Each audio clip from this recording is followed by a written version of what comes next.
নমস্কার বন্ধুরা, তোমাদের সবার জন্য খুশির খবর। কারণ যারা এমটিএস এর পরীক্ষা দেবে এবার 2024-এ এবং যারা হাওলদারের পরীক্ষা দেবে তাদের জন্য খুবই খুশির খবর। যেখানে তোমাদের 8,500-এর কাছে ভ্যাকেন্সি ছিল, সেখানে তোমাদের ভ্যাকেন্সি বেড়ে কিন্তু 9,000-এর ওপরে হয়ে গেছে। আমি তোমাদের ইনিশিয়াল নোটিশটা তোমাদের দেখাচ্ছি। এখানে তোমরা দেখতে পাচ্ছ, তোমরা নিজেরাও গিয়ে দেখে নিতে পারবে। এখানে দেখতে পাচ্ছ যে টেন্টেটিভ ভ্যাকেন্সি, যেখানে তোমরা দেখতে পাচ্ছ government of India, ministry of personal public governance.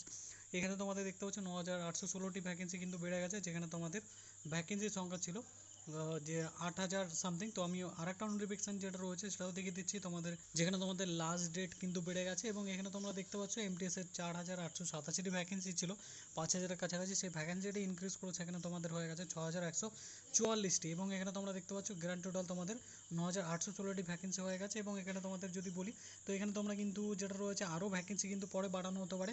তো ভালো করে তৈরি হয়ে যাও 2024 এমটিএস এর জন্য। তো এই হচ্ছে তোমাদের বিস্তারিত ডিটেলস। ভিডিওটি ভালো লাগে থাকলে অবশ্যই লাইক শেয়ার করে দেবে।